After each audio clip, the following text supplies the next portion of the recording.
Ladies and gentlemen, good day and welcome to the NIIT Ltd Q1 FY2024 earnings conference call. As a reminder, all participant lines will be in listen-only mode, and there will be an opportunity for you to ask questions after the presentation concludes. Should you need assistance during the call, please signal an operator by pressing star and 0 on your touchtone phone.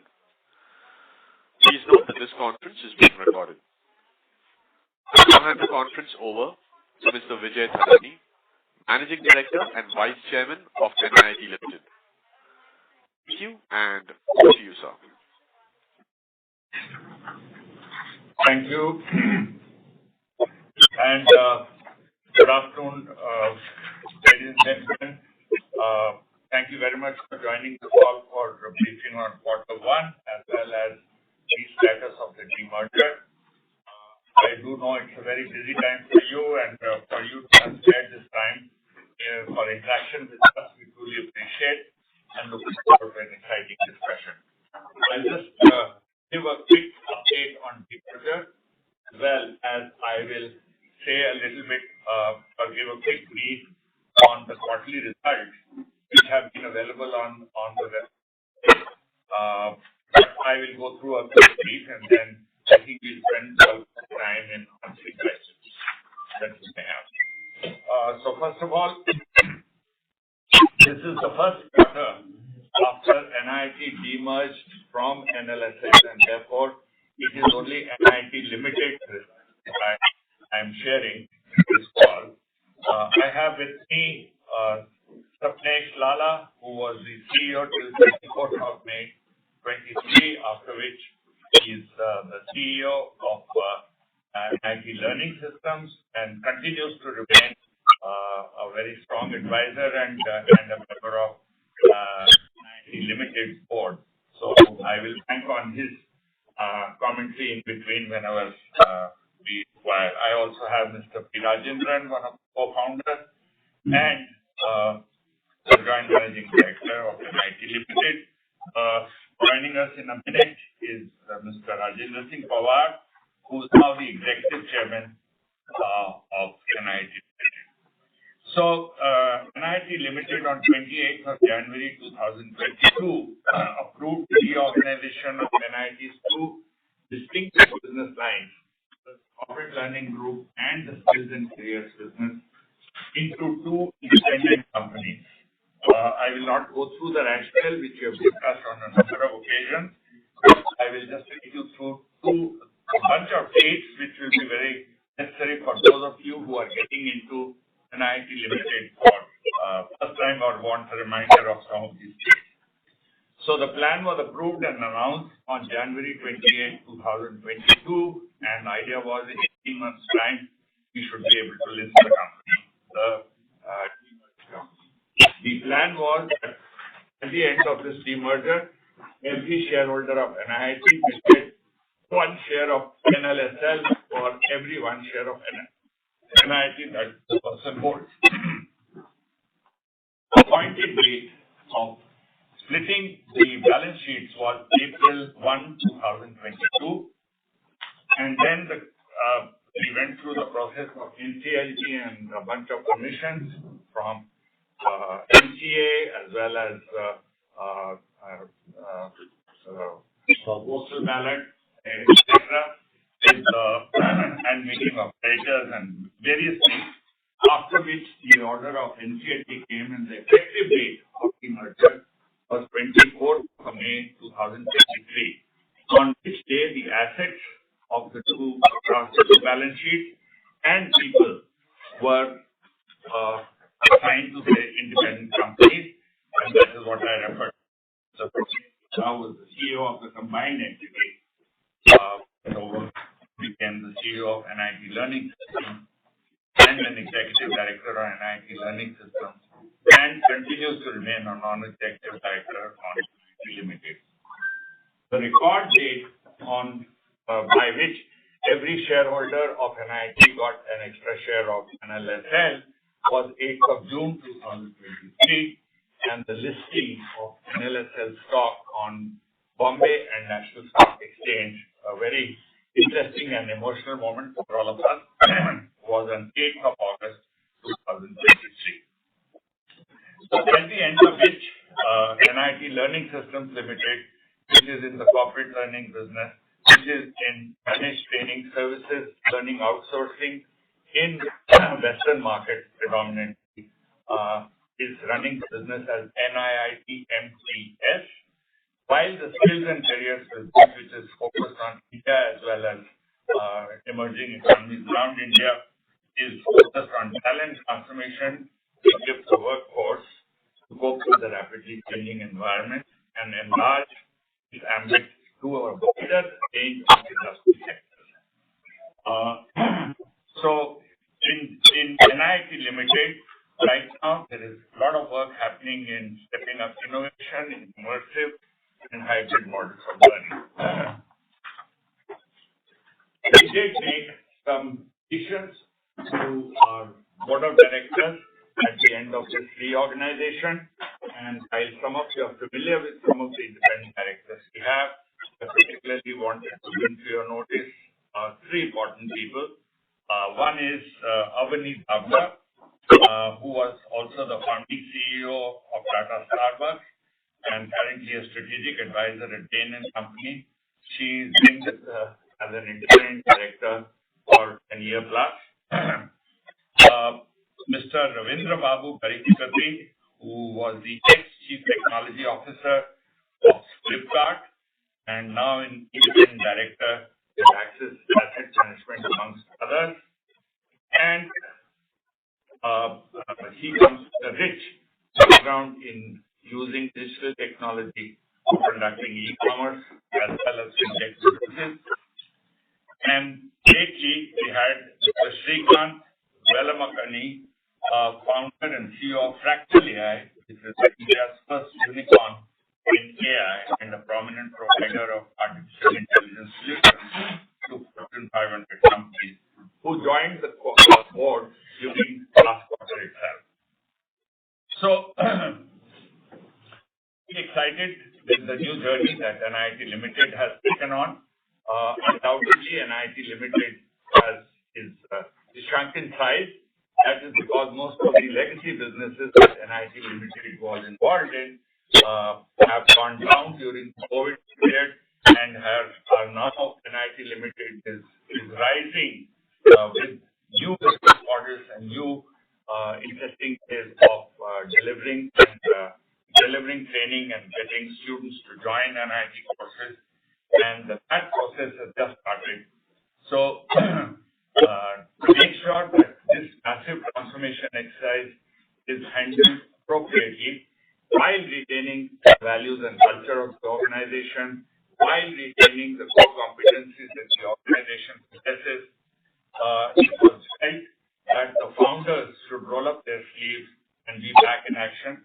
So while many of us had started moving into non-executive or semi-non-executive roles, we are right now, all three of us, back to the fleet rolled on and into the company to ensure that with this transition and transition or transformation happens appropriately.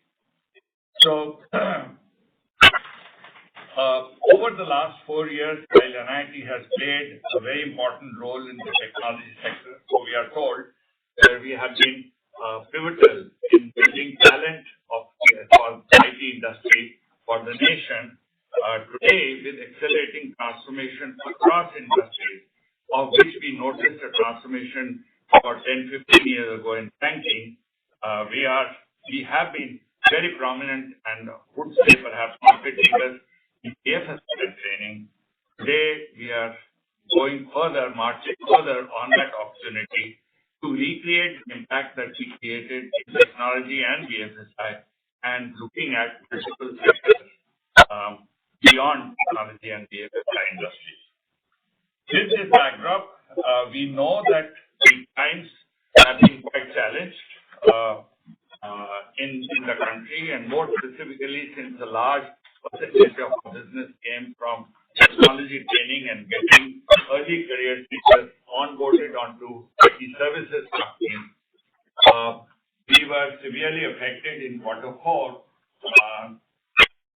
since the IT IT services companies, the global systems integrators, froze their hiring. And in fact, it's one quarter in which we have had negative headcount, negative impact on headcount across IT services sector, which has happened at this scale after a very, very long time. So the company went through that and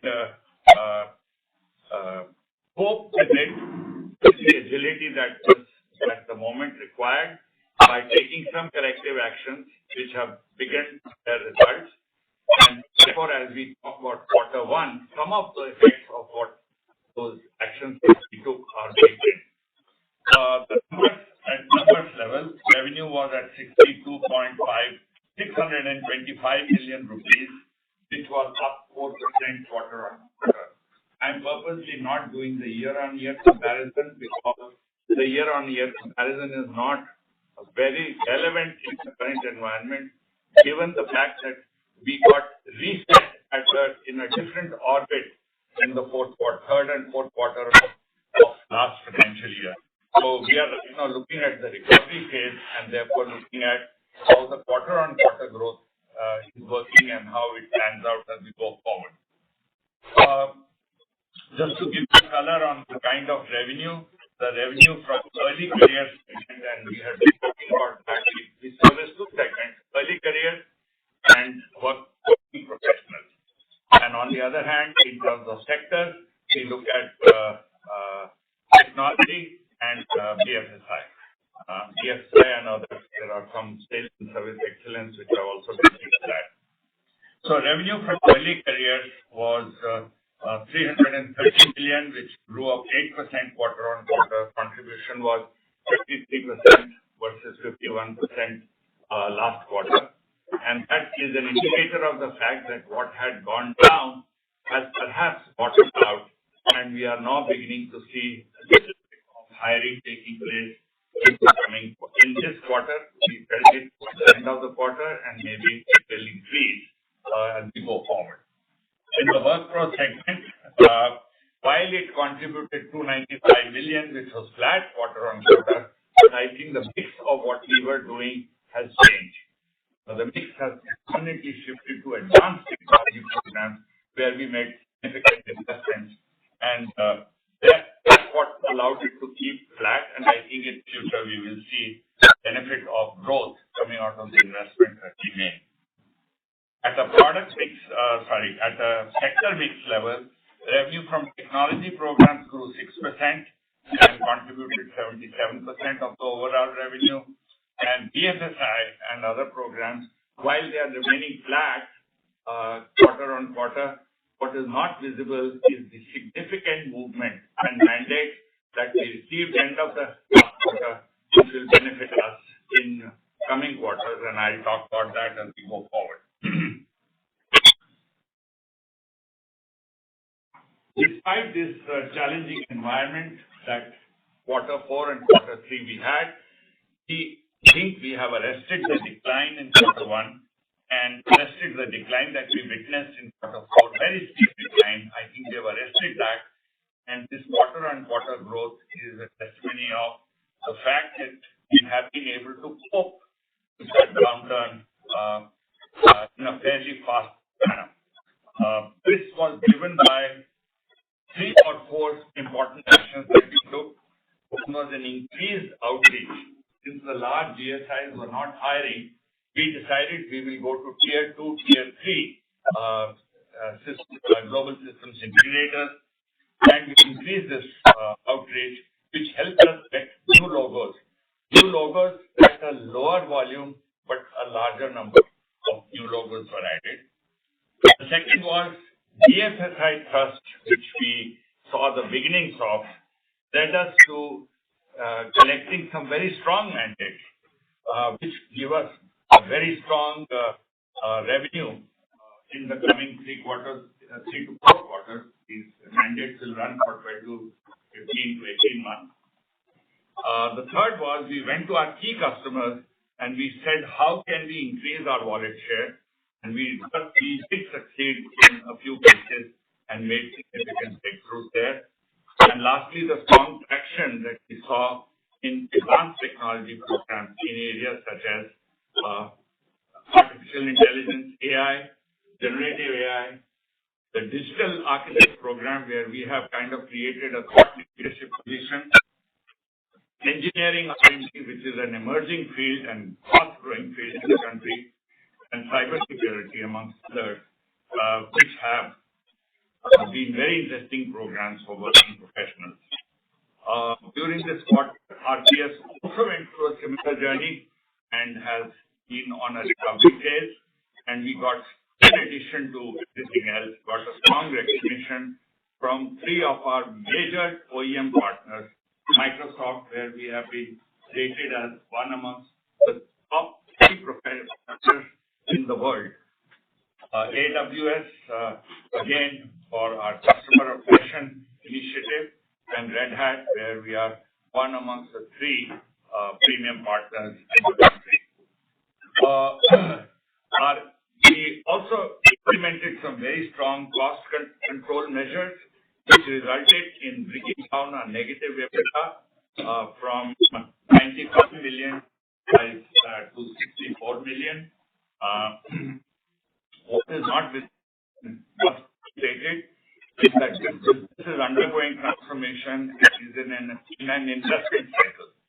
So in the investment cycle, for us to have managed our cost structure, yet got the growth and has put ourselves on a trajectory of a profitable growth as we go forward, would be a useful thing to have.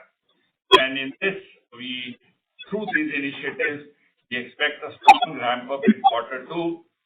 We expect margins to get back to break-even in quarter 2, near break-even in quarter 2, and from then onwards, we will be in positive margin space as we ramp up. Just to complete the P&L, so I talked about revenue, I talked about EBITDA. Our net other income was 138 million, which includes the impact of a robust treasury income of 133 million. Another benefit that strong cash reserves the company has comes useful. So overall, our profit after tax was 22 million rupees as compared to a loss of 65 million in quarter 1 last year and a loss of 94 million in last quarter. During the quarter, NIIT also completed the purchase of the balance 10% of equity in RPS, which was in a phased buyout stage. And now, therefore, RPS is 100% wholly owned subsidiary of NIIT Ltd. Shareholders of RPS do have a small earn-out for the balance period, which was being disclosed before. Our CapEx for the quarter was 68 million, and this is for the strong investment that we are making, A, on our platform, B, on our content in AI, in digital architects, and the new programs that I talked to you about, as well as many other programs which are in the making, and on the delivery infrastructure that we are using. We see a very great potential in using AI for training as well as training in AI. And therefore, we are continuing to invest in products to equip people with AI skills. We feel that the whole landscape of education will stand very radically transformed when AI is used in a mature manner in the organization. And that experience will continue. Our balance sheet metrics remain strong. Our cash from operations was in positive territory, though after paying for the investment, our cash balance from 7157 last quarter, our balance is now at 7056, which at first look appears to be 100 million usage of cash, but if we take 150 million are actually used to pay out for the purchase of RTS stake. And from operations, we actually had a 50 billion positive inflow of cash. And so that I covered the balance sheet. I think looking beyond, right now, as I mentioned, we are looking at positive uptake in the next 3 quarters.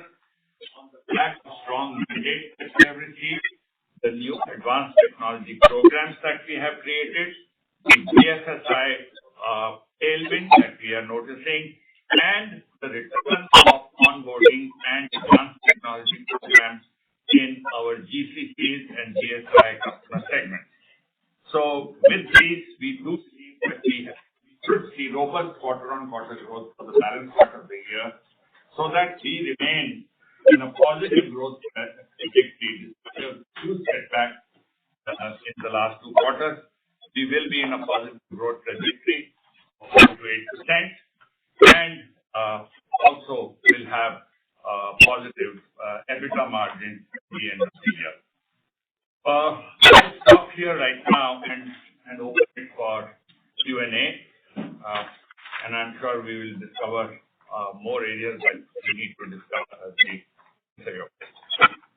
I'll stop here. Operator, please open it for Q&A. Sure. Thank you very much. We will now begin the question and answer session. Anyone who wishes to ask questions, press star and 1 on your touchtone telephone. If you wish to remove yourself from the question queue, you may press star and 2. Participants are requested to use handsets while asking questions. Ladies and gentlemen, we will wait while the question queue assembles. To ask questions, please press star and 1.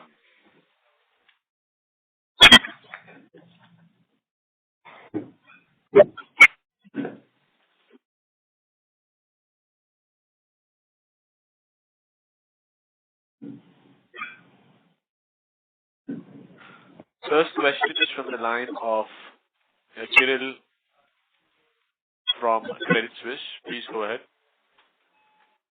Hi. Yeah, thank you for letting me ask my question. Could you please ask first about the backlog or, the orders that you've announced that you've received? How does that compare to the same sales last quarter or a year ago? That would be my first question, please.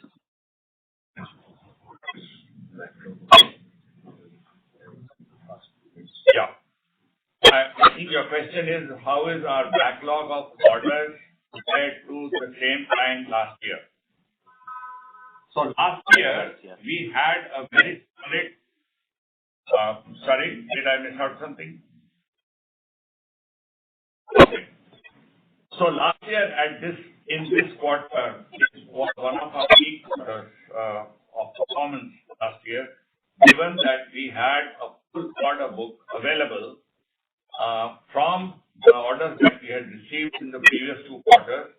And that is the time when everybody had maximized on their internal training and onboarding activity. And I think it was one of the best quarters that we had last year.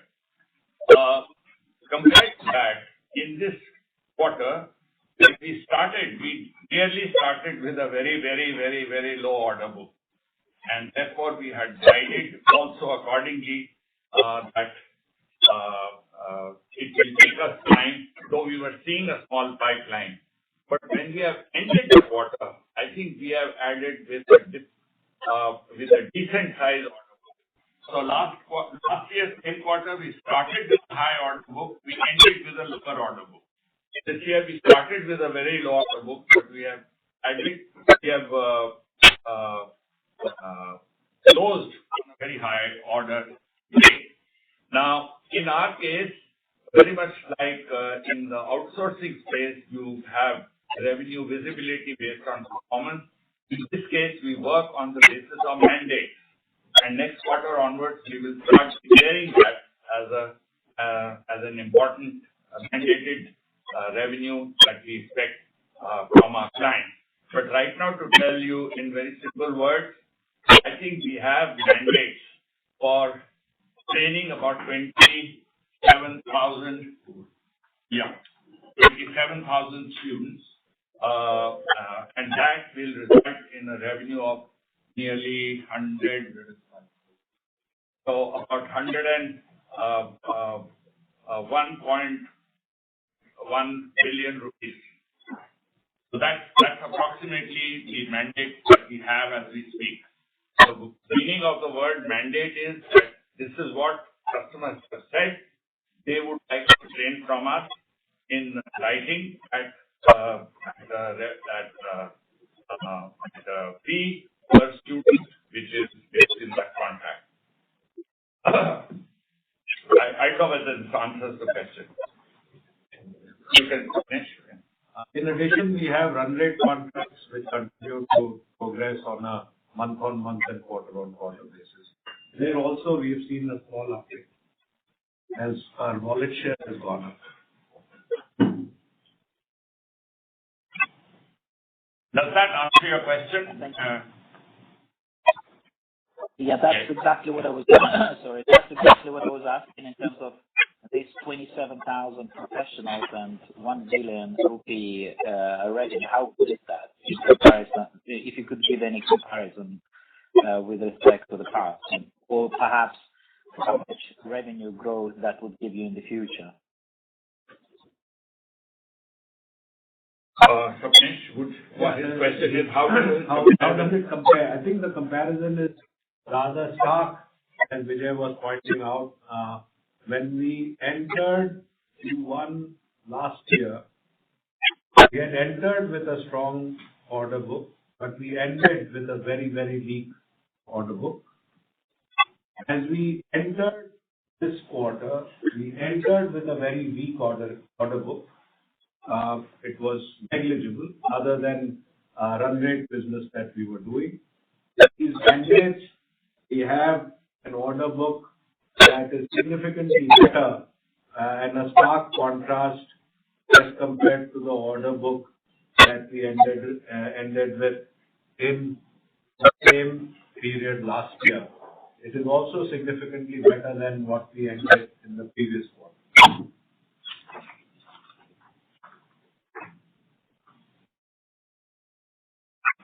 Okay, thank you very much. And maybe my second and last question, if I may ask you to repeat the EBITDA guidance that you said.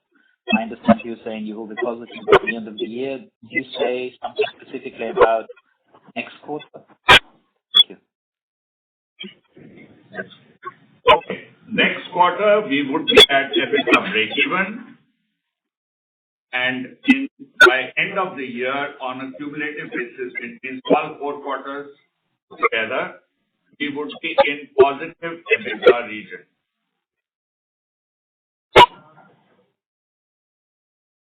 Thank you very much. Right. Thank you. A reminder to participants that you can press star and 1 to join the question queue.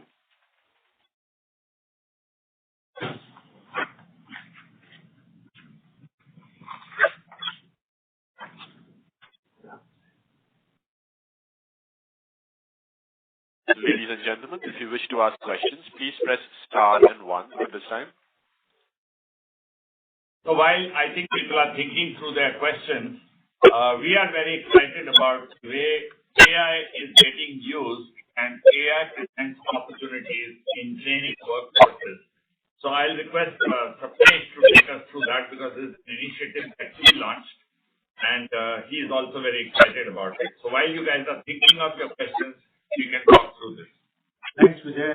I truly am really excited about how AI is going to significantly change the way we work, notwithstanding what we do. And that includes, it is going to significantly change how training gets delivered. It will significantly change how software gets developed.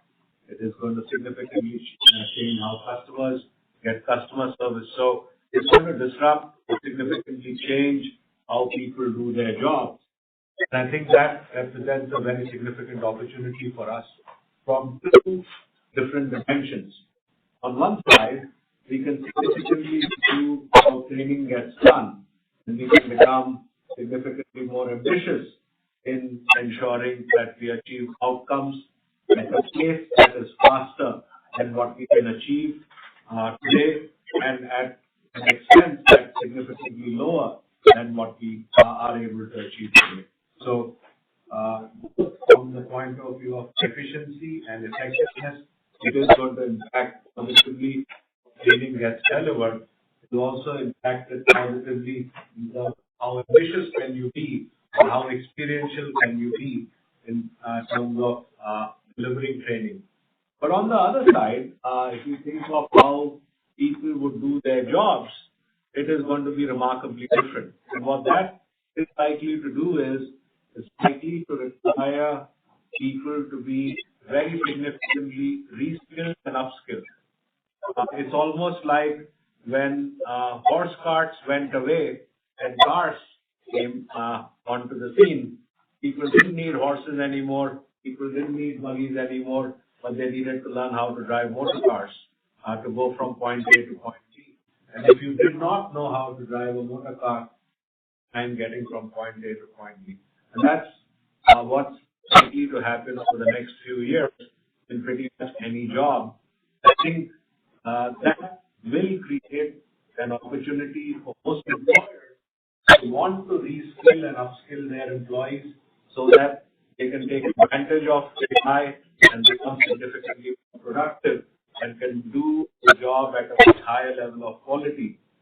That in turn will create an opportunity for NIIT to, as an organization that has spent several years, 4 decades, creating and developing talent for large organizations and at large scale, creates a great opportunity for NIIT to be a disruptor or to be the agent that will enable organizations to significantly upskill and reskill their people. We have a number of pilots on at this time. Just to take an example of a few, we ran a seminar in collaboration with Microsoft, where almost 100 chief learning officers across large enterprises in India attended, and most of them were very interested and keen to figure out how will learning and development change, how will their jobs change, how will their organizations change, and how should they restructure their and reorganize their organizations so that they can take advantage of AI.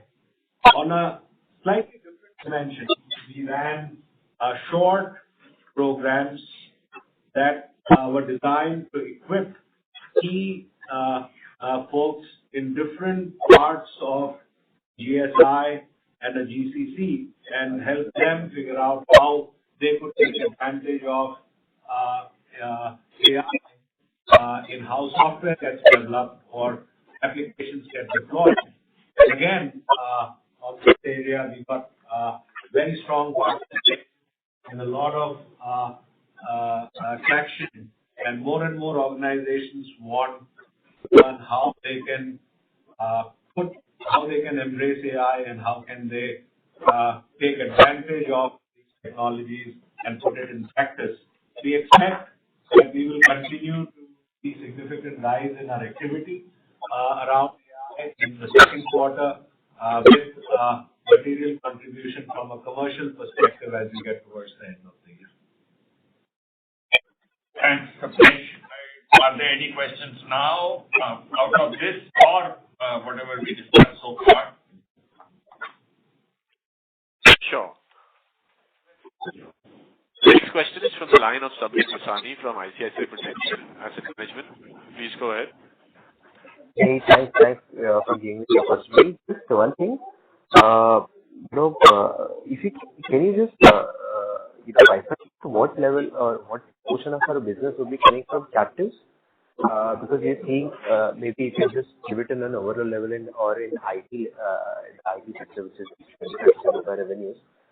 And is it fair to assume that captive hiring or the captive training demand is better than what we are seeing in IT services or the GSIs in some way? just indicate that. And second is a bookkeeping question. What cash we would have on the balance sheet as of date after the acquisition of remaining stake in RPS? Thanks.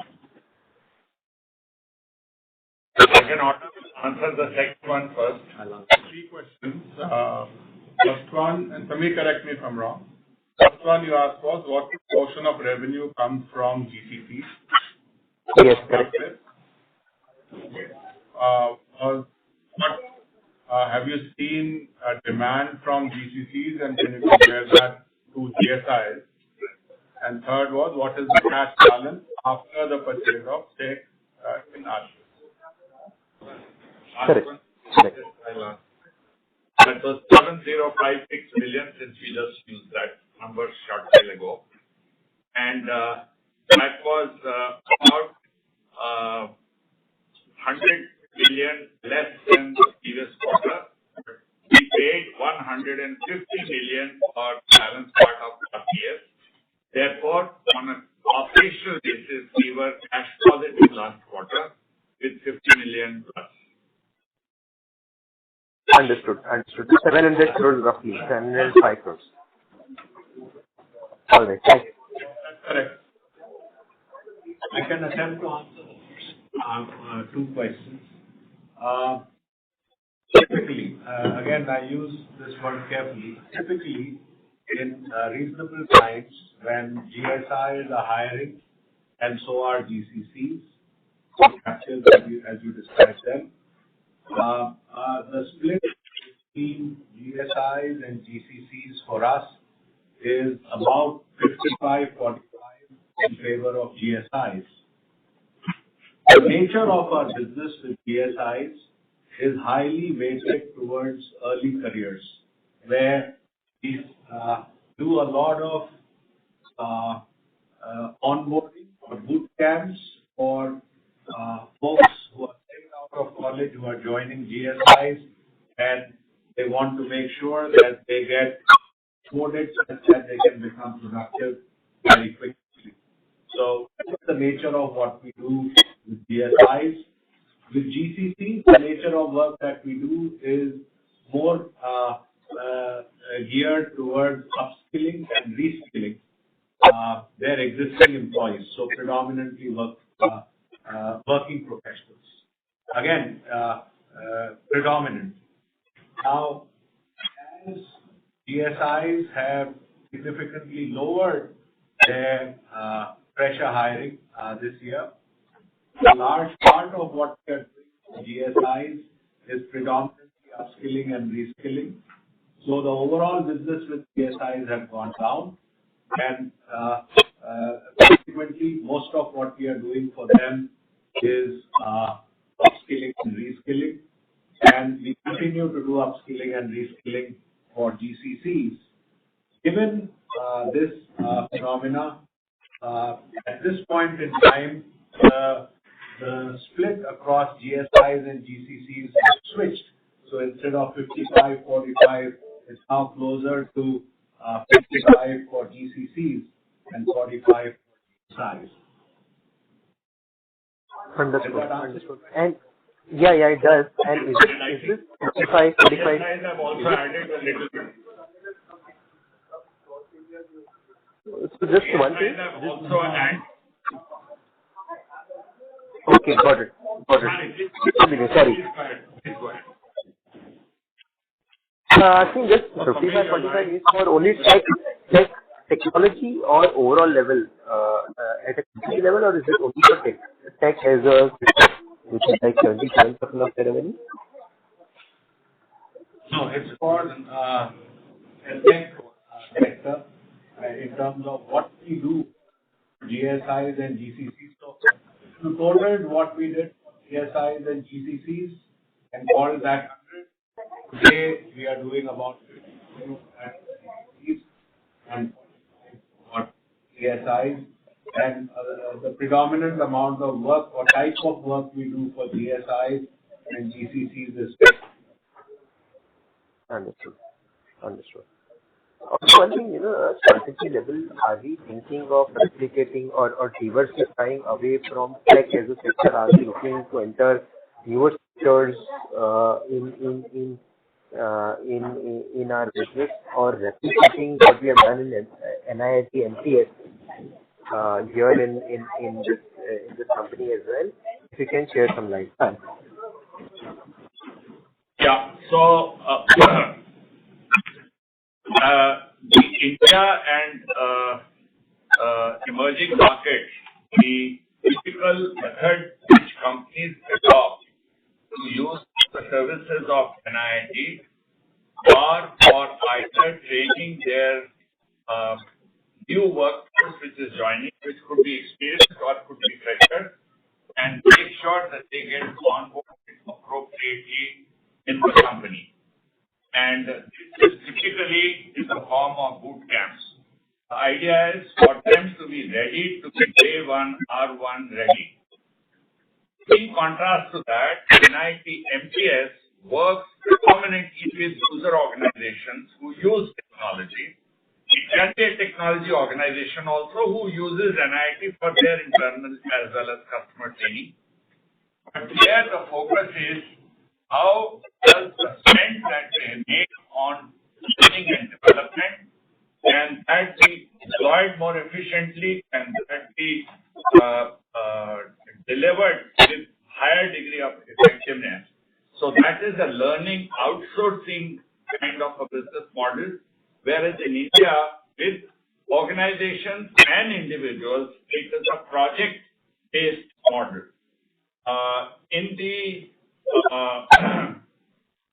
India enterprise segment, which is what in the NIIT Limited services, lots of work happens in sales enablement and improving customer service performance. This is dependent on the sectors that are growing right now, which are predominantly aligned towards consumer spend. So those organizations use us, whether it is in auto or whether it is in e-commerce or it is in telecom. Those are the ones. Those are the sectors where we play a stronger role. But there, the alignment will be in form of a project. We have a 5G rollout. Just imagining, we have a 5G rollout coming up, and we have 1 million customers. We want to make sure that our people are able to service our customers with their calls as well as support as well as whatever else as they implement 5G. Can you enable our 10,000 customer service people appropriately? Is that an enterprise call? From an Indian bank, the call can be, we have a huge wealth management practice opportunity coming up. We want to make sure that we have professionals who are good relationship managers and who can advise our customers to with wealth management solutions which this bank offers. So can you ensure that you take 5,000 people and get them ready to roll out that so that they have an update knowledge of product, they are able to present it well, they are able to communicate the benefits. Yeah, can you hear me? I can hear you now. So I'll just summary of what I said. I don't know how much you heard. In the NIIT MTS, the business model is L&D outsourcing. An organization outsources their whole L&D function, and that has some program happening and sales management programs happening. And NIIT MTS manages those programs, delivers those programs, administers those programs, ensure that programs deliver the end outcome. In contrast, in India, with mandates saying you have X people to be trained with a particular skill or a particular competency over the next 6 months. Please that exercise referred to us that overall their skill intensity has improved by X, Y, or Z parameters. Understood. So is there a room in Indian clients to convert it to managed training or in some way? That is one thing. Yeah, so that's the last question. Thanks. Yeah. So it is a role-based skills enhancement, competency enhancement L&D function to us to manage. Because I think in India, given the fact that many of our customers are outsourcing organizations, they believe that they have that capability to act in-house, and they should only use specialists like us only for the areas where they feel that we can add tremendous value in terms of efficiency and effectiveness. Understood. All right. Thanks for the answers. Sorry for the small disruption which took place. Another question? Okay. Yes, the next question is from the line of Phil English from Credit Suisse. Please go ahead. Hello again. Thank you for allowing me to ask a few more. If I may specifically ask about IT hiring at the moment and what is your optimism for improving all in the future is based on, and more specifically, whether you think generative AI is overall positive or negative for IT hiring, given that you can replace some of the code and automate it by the, automated. So that would be the question. So I'll try to repeat my understanding of your question. Tell me if I got it. I think your first question was, what's your point of view on the hiring scenario in India, and how does that affect us? The second question was around the point of view how AI might impact NIIT. Did I get the questions right? That's correct. Thank you. Hiring. So on hiring, we saw net negative hiring in the previous quarter across most major GSIs.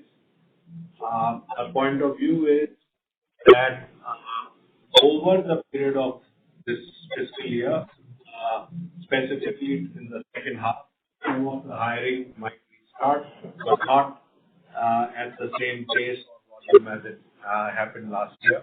I don't think that's new news to anyone.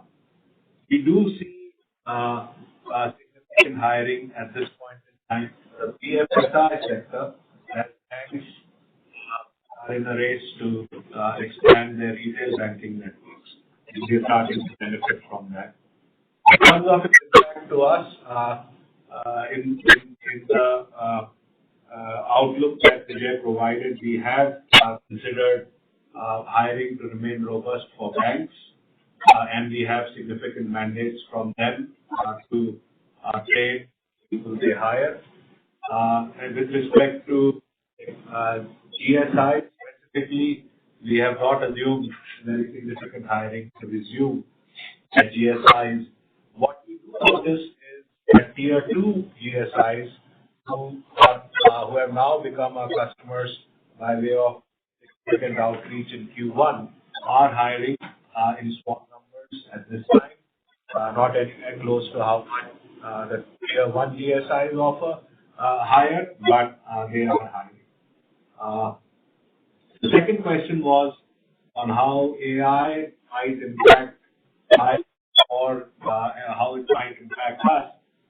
In terms of its impact to us, I feel that we have a very significant opportunity because most companies will figure out how to embrace AI, and that will force them to very significantly change how they do what they do. And that creates a significant opportunity for us, notwithstanding what it does to hiring.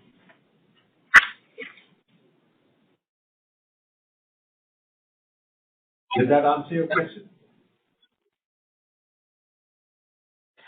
Yes, thank you. I guess what you're saying, overall, it will be positive for IT jobs.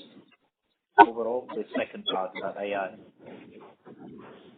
Yeah, it should be positive because applications will end up becoming significantly more ambitious. They will be able to achieve more. I was using an analogy of a horse cart versus cars, and when cars came in, we were afraid about what will happen to roads, what will happen to transportation, and so on and so forth. But cars revolutionized how people could go from place A to place B. And very significantly changed what people could achieve. I think AI will have a similar impact. People's applications will be able to do significantly more than what they are able to do today. That will open new avenues for people to become more ambitious, and that will spur a new state of hiring. Sure. But would you say there is some negative impact on the entry-level coding jobs, given that the basic coding capability can be done by AI? So perhaps there is some, some difference in terms of how it affects low-end versus high-end?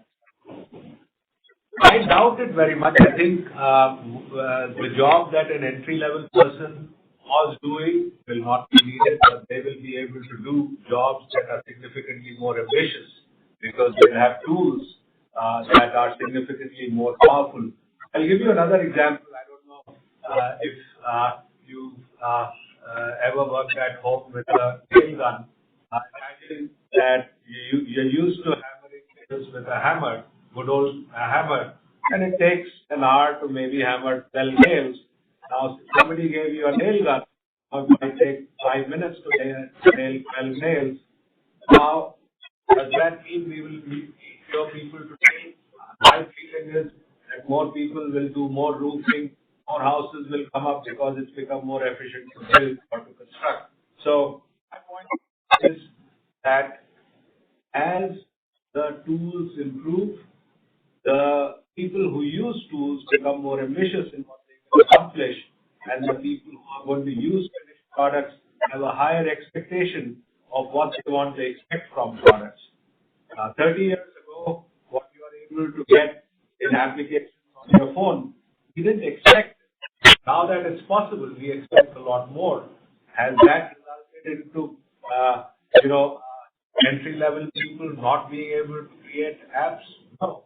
They are still able to create apps. They are able to do things that are more ambitious than what they would have done 20 years ago or 30 years ago. The only thing I'll add to that, Sapnesh, is I think if their skill level remains the same, they'll be out of the They'll be out of, then they won't find jobs. Yeah. So if they have to be first ready, they need to have much more. And if they need to have much more, and their college does not teach them that, then that's an opportunity for NIIT to stand in the two and prepare them for that. Yeah, I mean, if you could drive horse carts and you stayed with that skill, there aren't going to be any horse carts to drive.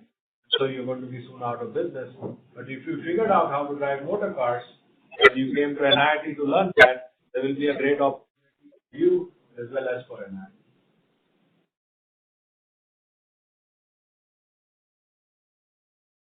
Thank you very much. Very interesting. Thank you. Appreciate your questions. I think really very good. Are there other questions, operator? Yes.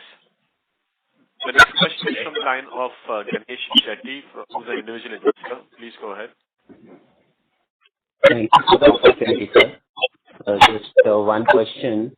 We are planning to getting into supply chain management and new manufacturing. So what is our plan in this regard, whether we are doing it organically or through inorganic acquisition? Any groundwork is being done for this plan being implemented? Can you please throw some light on this, sir? Yes, this is Ganesh. You have been so close to us that you can read our minds. So, yes, it's work in progress. We are looking at both the options. We have identified the opportunity in a broad sense, but we have to get down to specific products and specific outcomes and specific employers and specific segments that we work on. And that is work in progress. I think we should be able to tell you more every time we meet. We will have something more to talk about.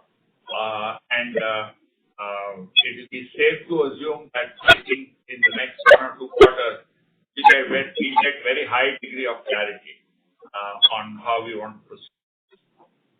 Okay, sir. Thank you very much. That's all from me. All the best.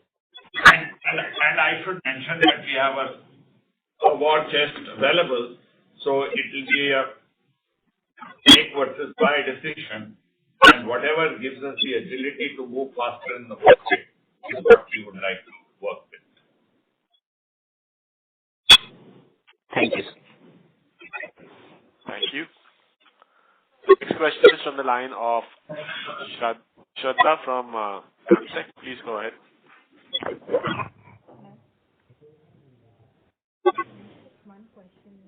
Shraddha, we can't hear you. If you are on your hands, we request you to use the handset. Can you hear me? Yeah. So for just one question. Shraddha, we can't hear you very clearly. Your voice is very, very low.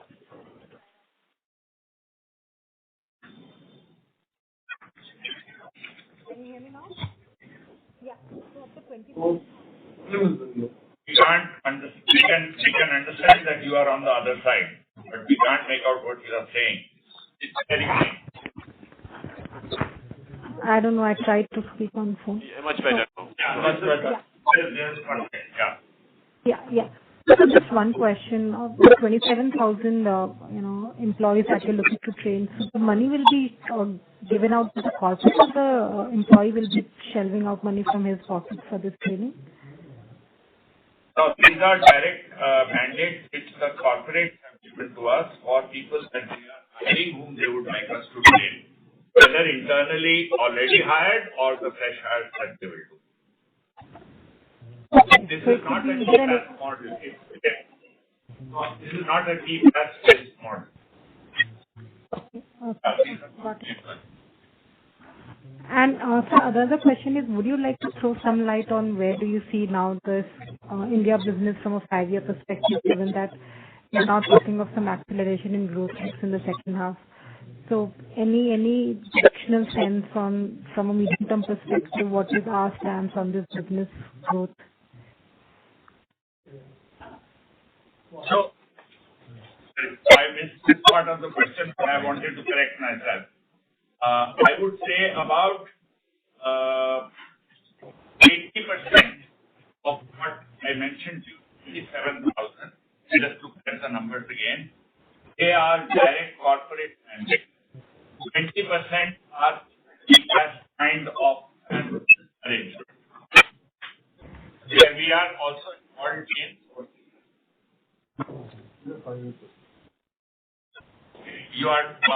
Your next question was on the 5-year perspective then? Yes, your voice is getting muffled in between. Yeah, so that is what I asked. Right. I think I have a problem with the line. Yeah. So maybe we can talk to you offline, but let me give you, I think your question was a 5-year perspective. Yes, we do believe that we have this stuff that we went through that we have to recover from. If this recovery has to take and we have to get back on the same path, and if the recovery happens at the rate at which we are expecting, we will still be on time for what we wanted to achieve in FY27. But on a more realistic basis, it does appear that's a long shot. So it's FY27, FY28 time frames. We were aiming to reach 1,200 crores of revenue, which we had discussed this first time. If we had not gone through this stuff, actually we were in a good shape.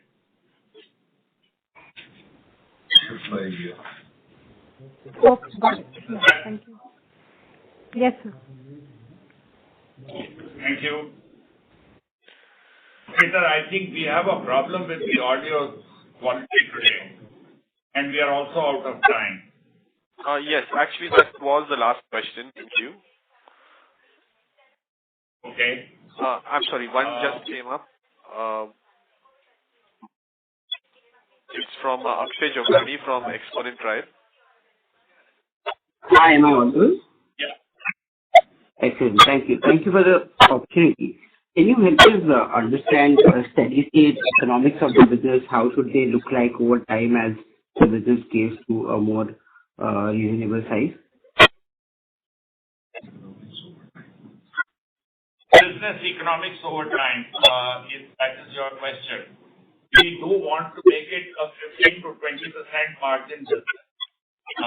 We are used to a better margin, but since we are on an upward climb, we do believe that that is where it will stabilize when we reach at the level that I just talked about. And in order for us to do that, we need a CAGR of about 30% plus every year. So I think the business economics are, at this point of time, we do have a fixed cost structure, which we need to bring down, and which will come down, which will come down as a percentage as the growth picks up. And as I just mentioned to Shraddha, we are well on that track, barring the steps that we have gone through, and recovery from this is a 2-3 quarter issue. And after that, we will be back on speed. Sure. So as a follow-up, just if you could break it down, because from the outside, it seems like more of a product offering to customers and the delivery is digital. So I would have imagined that we have very high gross margins and the large part of cost structure would be in sales and marketing. Is that an correct understanding? And maybe if you could sort of double click on how the 15 to 20% EBITDA margins kind of come through. So we will be happy to explain that, but maybe we'll have to choose another time for that.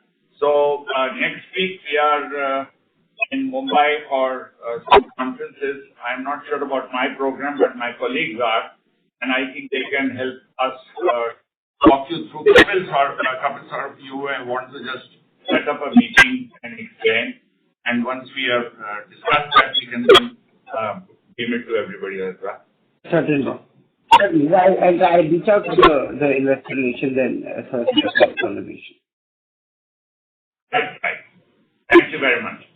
Thank you. Thank you very much. That was the last question in queue. I would now like to hand the conference back to the management team for closing comments. Okay.